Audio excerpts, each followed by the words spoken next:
Dhaka post লাইভে সকলকে স্বাগত জানাচ্ছি। আমি সৈয়দ মেহেদি হাসান।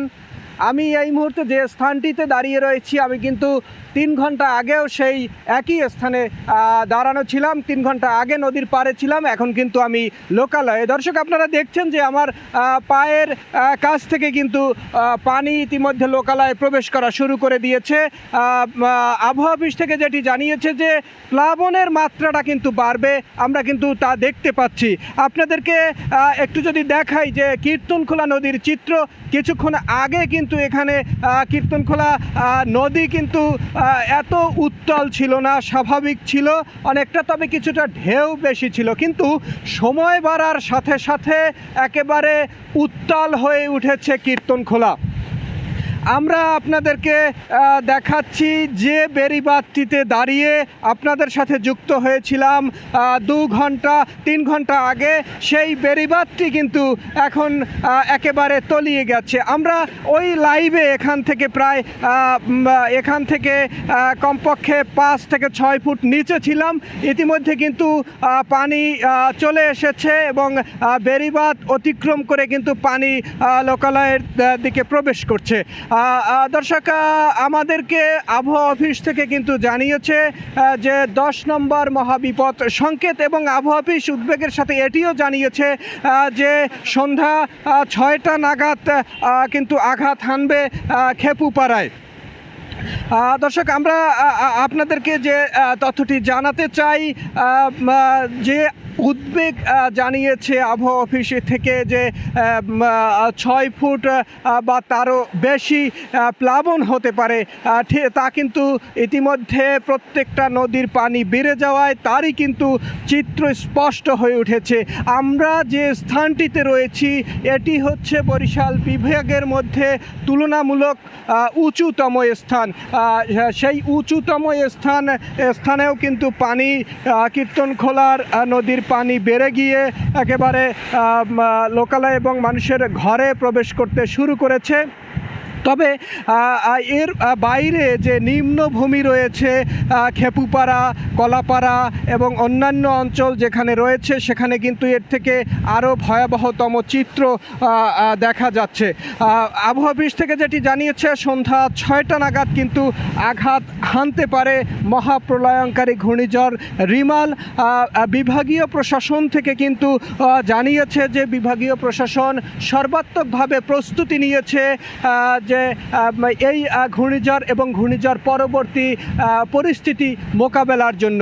ইতিমধ্যে কিন্তু প্রত্যেক জেলা এবং উপজেলায় আশ্রয়কেন্দ্র খোলা হয়েছে এবং সেখানে সাধারণ মানুষ প্রথম অবস্থায় যেতে অনাগ্রহ প্রকাশ করলেও কিন্তু বেলা বাড়ার সাথে সাথে কিন্তু আশ্রয়কেন্দ্রে মানুষ যেতে শুরু করেছে। পানি উন্নয়ন বোর্ড থেকে আমাদেরকে যে তথ্য জানিয়েছে, বরিশাল বিভাগের 13টি গুরুত্বপূর্ণ নদী, সেই 13টি গুরুত্বপূর্ণ নদী কিন্তু বিপদ সীমার উপর দিয়ে প্লাবিত হচ্ছে এবং এই পরিস্থিতি যদি চলতে থাকে তাহলে দক্ষিণাঞ্চলের মূলত খেপুপাড়া, ভোলা, কুয়াকাটা, বরগুনা এই অঞ্চলের জন্য আসলেই অশনি সংকেত। আমরা সকাল থেকে দেখেছি বরিশালের যতগুলো রুট রয়েছে সেগুলো বন্ধ করে দেওয়া হয়েছে, বিমানপথ বন্ধ করে দেওয়া হয়েছে, শুধুমাত্র সড়ক পথে কিছু যানবাহন চলাচল করেছে। আমাদেরকে সড়ক পথের এবং বাস মালিক সমিতি থেকে জানিয়েছে যে সময়ের সাথে সাথে অর্থাৎ বিকেলের দিকে এটিও বন্ধ করে দেয়া হবে। শুধুমাত্র জরুরি প্রয়োজনে যদি কোথাও যেতে হয় তখন এই চলবে যানবাহনগুলো। সকাল থেকেই কিন্তু থেমে থেমে বৃষ্টিপাত, থেমে থেমে প্রবল বাতাস একেবারে উড়িয়ে নিয়ে যাওয়ার অবস্থা। আমরা যে স্থানটিতে রয়েছি এটি হচ্ছে চরবাড়িয়া নামক স্থান। এই চরবাড়িয়াই মূলত বিভিন্ন সময় ঝড় বন্যায় সবথেকে বেশি আঘাত এসে থাকে এবং সেই আঘাতের মাত্রা অনুসারে কিন্তু আমরা আপনাদেরকে দেখাচ্ছি যে বাড়িঘরেই কিন্তু পানি একেবারে ঢুকে পড়ছে এবং প্লাবিত হয়ে পড়েছে। কিছুক্ষণ আগে আমরা পটুয়াখালীতে জানতে পেরেছি, পটুয়াখালীর রাঙাবালি এলাকায় বেশ কয়েকটি গ্রাম, প্রায় অর্ধশতাধিক গ্রাম ইতিমধ্যে প্লাবিত হয়ে পড়েছে।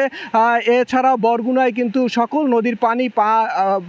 নদীর পানি বিপদসীমার উপর দিয়ে প্রবাহিত হচ্ছে এবং সেখানেও বেশ কিছু গ্রাম ইতিমধ্যে প্লাবিত হয়ে পড়েছে।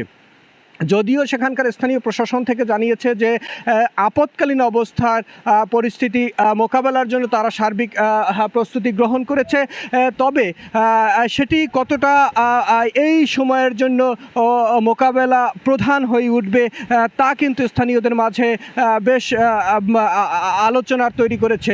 স্থানীয়রা যেটি বলছেন যে এই বেড়িবাঁধগুলো, তারা বলছেন যে সবথেকে বেশি ক্ষতিগ্রস্ত হচ্ছে বেড়িবাঁধ, কারণ রাঙাবালি থেকে যেটি জানিয়েছে, রাঙাবালি একটি দ্বীপ উপজেলা, সেখানে কিন্তু পানি ইতিমধ্যে তলিয়ে গেছে প্রায় অর্ধশত গ্রাম এবং সেখানে প্রায় 1300 মিটার বেড়িবাঁধ কিন্তু ভেঙে যাওয়ার প্রেক্ষিতে কিন্তু সেখানে এই প্লাবন তৈরি হয়েছে এবং সেখানকার মানুষ আমাদেরকে যেটি জানিয়েছে, বেড়িবাঁধগুলো আগে সংস্কার করা হলে তারা এত দ্রুত প্লাবিত হতো না।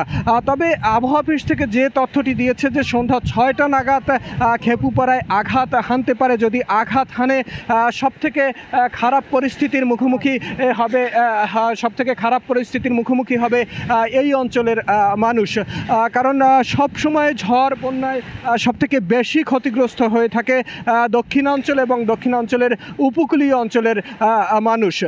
যে চিত্রটি আপনারা দেখছেন কীর্তনখোলায়, এই চিত্রটিও কিন্তু 2 ঘন্টা আগে এখানে ছিল না। এখন কীর্তনখোলা কিন্তু উত্তাল হয়ে রয়েছে এবং আবহাওয়া অফিস যেটি বলছেন, সন্ধ্যা 6টা নাগাদ খেপুপাড়ার উপর দিয়ে, অর্থাৎ বরিশালের উপকূল খেপুপাড়া থেকে শুরু করে এই অঞ্চলের উপরে আঘাত হানবে মূলত ঘূর্ণিঝড় রিমাল।